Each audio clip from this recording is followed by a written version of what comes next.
Hi guys, this is Rick Adrift and usually I make travel vlogs.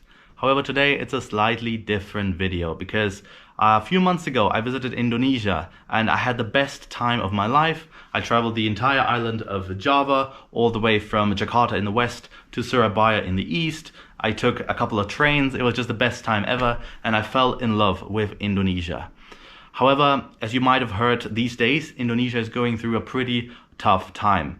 Protests have erupted in Jakarta first, now also in different cities in Indonesia like Medan, Bandung, Surabaya, and yesterday in western Jakarta, 21-year-old Gojek driver Affan Kurniawan has sadly lost his life after being hit by a police riot van. So super tragic, 12 other people were injured. When I visited Indonesia, I kind of noticed some inequality, especially in Jakarta, more than in other cities. Mostly Jakarta. I was staying in Jakarta Pusat, which is central Jakarta, or to be precise, in the Menteng Park Apartments, which is an apartment complex that consists of 3 tall towers. The Gold Tower, the Diamond Tower, and the Emerald Tower. I was staying in one of them in a studio apartment that typically costs about $1,000 per month in rent. There are also larger apartments there. It's a very nice place, has security checkpoints, a lobby. It's great.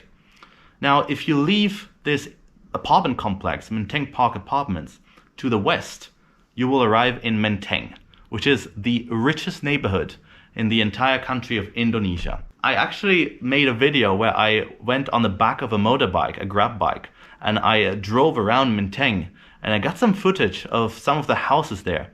It's crazy. These houses start at 30 billion Indonesian rupiah if you want to buy one. And I even found a house online that sells for 150 billion rupiah, which is 10 million euro.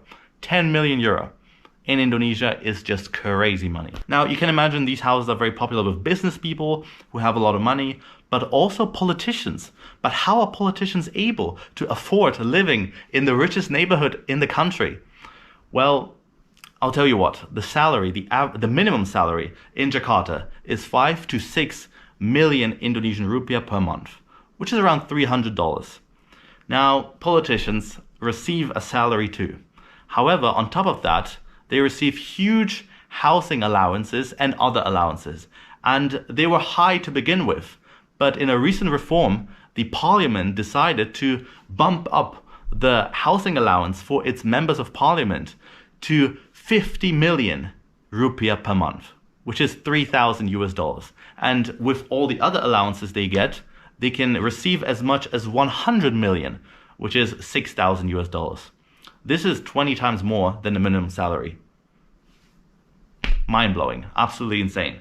It's a city where you can literally have dinner for $1. And mind you guys, there are 580 members of parliament in Indonesia. So 580 people receive these allowances every single month. I've also never seen a city that has so many police motorcades and police protection as Jakarta. If you just on an average weekday go to Jalan Tamrin or Monas or Bundaran Square, you will see so many unmarked police cars protecting SUVs. I've also seen the motorcade of the president, Prabowo Subianto, and also of the vice president, and it's just full of white Mercedes G-Wagons, just the most expensive cars you can find. It's absolutely crazy. The inequality is absolutely evident, it's tangible, and however, in the other direction, if you leave Menteng Park Apartments to the east, you get to a poor neighborhood. And I also walked around there and I talked to people. I also took trains to go to Kota Tua, to Bogor. So I went on commuter lines. I was among Indonesians. I kind of got a good feeling for what it is like to actually live in Jakarta as an ordinary person. And I can tell you, most people do not live like this. Most people do not live lavish lives. Most people are, I don't want to say struggling, but most people are not that wealthy as these politicians. And as I said, I really love Indonesia. I really love Indonesian people, and it hurts me to the core to see these videos. I've seen the video of Affan getting hit by the Brimob, I think it's called, the police riot van.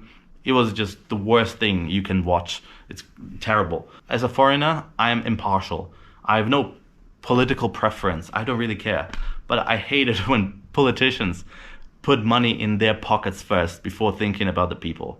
So I really hope something will be done. I hope there will be a reform. You know, guys, I am not in Indonesia right now, but I would love to hear from you. If you are from Indonesia, please let me know what it's currently like in your area where you are. Are there protests? Is it severe? What do you think about this whole situation? Who is at fault? Who is responsible for this? How will it, develop? Please let me know in the comments.